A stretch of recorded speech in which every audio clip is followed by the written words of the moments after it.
mighty Tenthill Doll, and her trainer for her entire career was Harry Sarkis, who joins us. Thanks for joining us, Harry. Plenty of fond memories here at Sandown Park for you. You spotted Tenthill Doll early in her career when she was racing in Queensland. You recommended her to Ray Richards and Matthew Valenti that they buy the greyhound for only $20,000, which I think at the time was a considerable amount of money for what she'd done. Well, you know, like a mate of mine saw her before me. He was sitting at the tavern watching her, and he rang me up. He said, "There's a dog up in Brisbane, I think you should have a look at it. You like stayers?" I said, "All right." So anyway, I rang another mate of mine, Glenn Smith, and I said, "Look, there's a dog up there I want you to have a look at." And he said, "Oh, you know, look, she don't chase." I said, "Look, you're just going to look at her for me. Give me her weights from her first start to now and just let me have a look at her." So he rang me up and told me she's down a couple of kilos on the last, first weight. I said, "Look, make an offer for me, let's see if we can get this bitch," So it went from there. But honestly, I suppose when you pay $20,000 for a greyhound, you'd never in your wildest dreams think that they could carve out a career like she did and win $380,000. No, look, a lot of dogs we buy for $20,000, they do that. They don't win 300. We're lucky to get $10 to do that. But we bought Kirsty's Charity. We bought Delilah, dogs like that made at the stud. They're champions. Kirsty's Charity, I think she was probably the greatest star ever.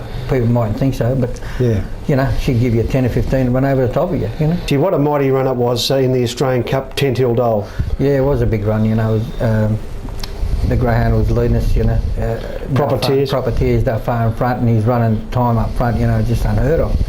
But the true championship, she just knuckled down and just grabbed him in the shadows of the post.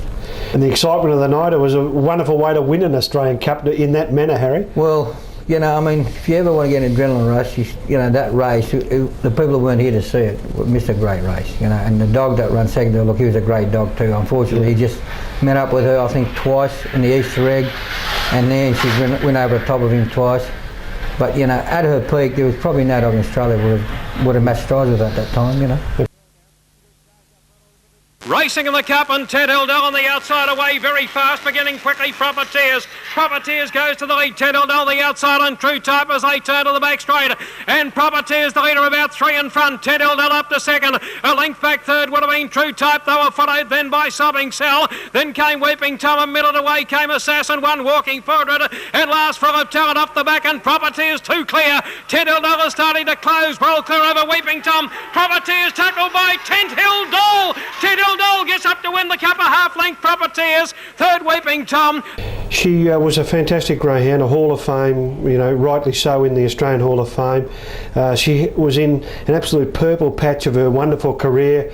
She'd won the Easter egg, she went to Perth and was devastating in Perth, and come here to Melbourne and staged what we thought was impossible to run down Properteers to win. Was it? No doubt it was the best time of her race career, Harry? Well, I think it was the best race of her racing career, and the thing with it is, she was at her peak. That was the race, if she couldn't have won that, I was never going to win an Australian Cup. Yeah, and you'd had some tries at the Australian Cup and had some very good dogs. Yeah, I had, Black Aztec went through his favourite for the Australian Cup at Olympic Park. Unfortunately, he got fought with at the home turn one night. I think one of the dogs ran him off the track, but that's life, that's racing, How do you rate her? I mean, you've had some great champions. Is she right up there, Tenthill Doll? Look, I never sort of choose my dogs. They've all been good to me, and Tenthill Doll was, she was a great bitch, and I'd love to have another one like her.